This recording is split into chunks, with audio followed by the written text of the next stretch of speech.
practice is all wrapped up as we move into qualifying here at the Autodromo di Monza for the Italian Grand-Prix. Any moment now, the teams will be heading out onto the track.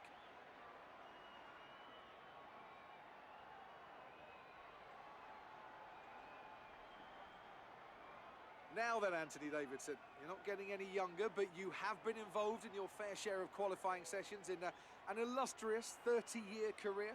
How do you deal with the pressure when you have that one chance to deliver a perfect lap? It's not so much about dealing with the pressure, it's more about how you approach the risk and just how much of it are you willing to take.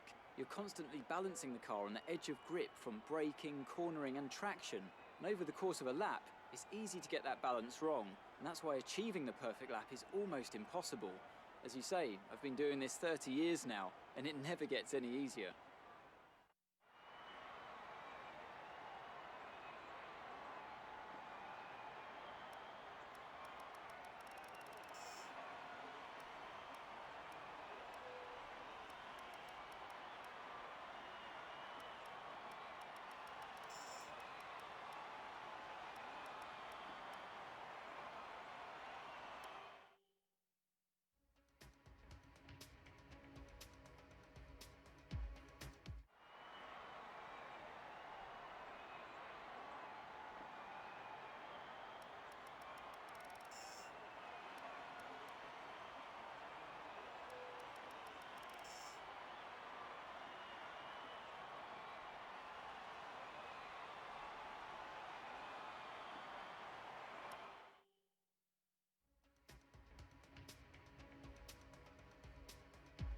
And with qualifying complete, let's review our top three today. A Red Bull, Gasly and Sebastian Vettel. With qualifying complete, all that remains is the main event. We'll be live and uninterrupted for the Grand Prix tomorrow, so make sure you join us then.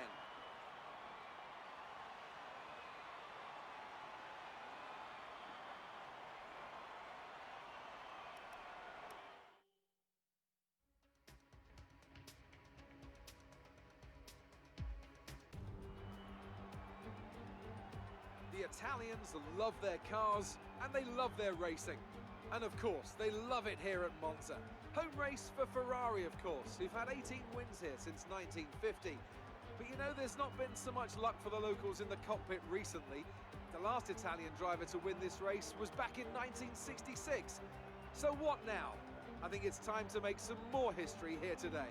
With top speeds reaching 215 miles per hour, only a few places can challenge Monza's crown as the fastest circuit in F1. Hard braking zones going into the 3 chicanes make up the majority of the 11 corners on this 3.6-mile circuit. And just in case the slipstream wasn't enough, 2 DRS zones will help encourage some closer action. And it's an absolute pleasure to be joined once again by Anthony Davidson. Let's discuss Haas. Out of the last 5 races, they've had to retire 3 times. What do you think we can infer about the car's reliability at this point? It's a good statistic for sure, as it demonstrates not only mechanical reliability, but consistency from both drivers as well. These are 2 of the first boxes you have to tick for any successful season. With the race minutes away from starting, here's what today's grid rundown looks like. It's Red Bull in pole position then, with Pierre Gasly alongside. As we continue through the rest of the grid today, we have Vettel, Verstappen, Carlos Sainz, and Hamilton, Stroll, Leclerc, Giovinazzi, and Kimi Raikkonen, Butler, Bottas, Alexander Albon, and Perez, Magnussen, Hülkenberg, Lando Norris, and George Russell. They'll be starting further back after an earlier grid penalty. Weber and Daniel Ricciardo fills the last spot on the grid. Now it's almost time to lights out, so let's go down to the track.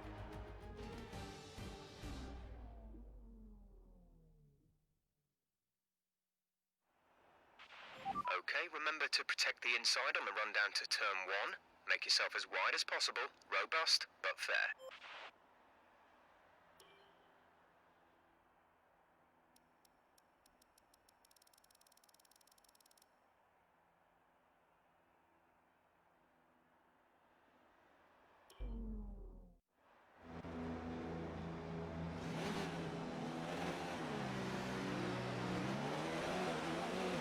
Okay, our system checks are good. We need to stay in formation and start bringing the car up to temperature, please. Get some load into the tyres and work the brakes. We want them nice and warm by the end of the lap.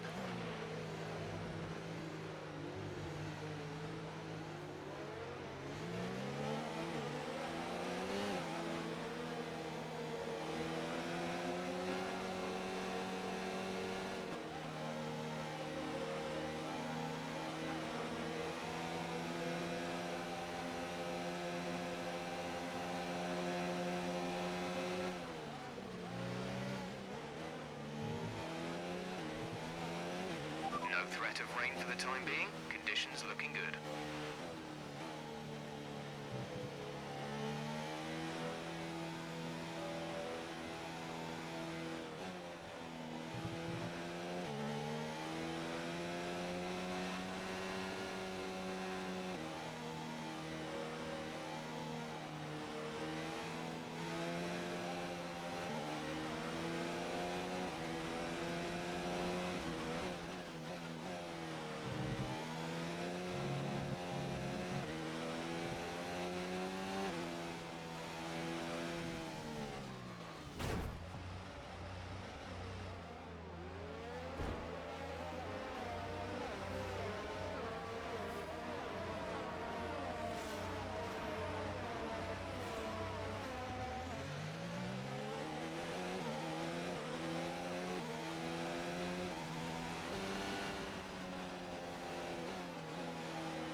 Exit now.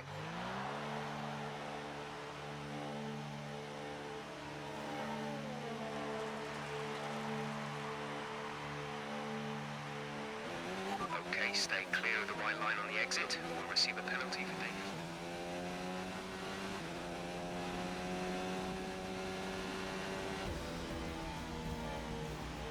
Great drive. We did it. Good job.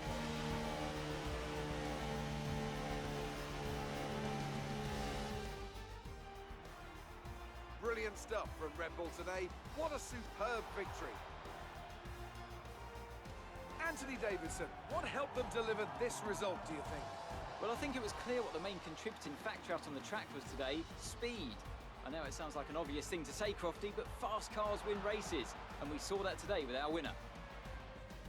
The drivers are en route to the podium as we speak. What a fantastic win for the Red Bull team. They performed exceptionally today, keeping us firmly on the edge of our seats throughout the entirety of the race. Congratulations to everyone at the team.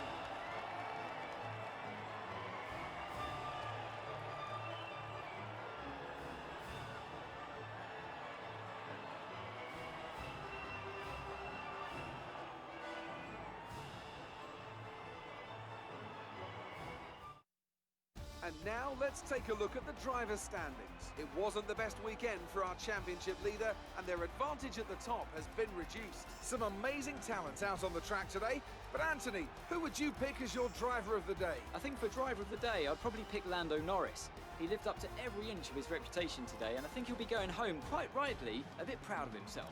Let's move on to the constructors. It was a tough race for our championship leaders who lose ground at the top of the table. Well, Ant, an end to another fantastic weekend of racing. Thanks to everyone who joined us, and we'll see you for the next one.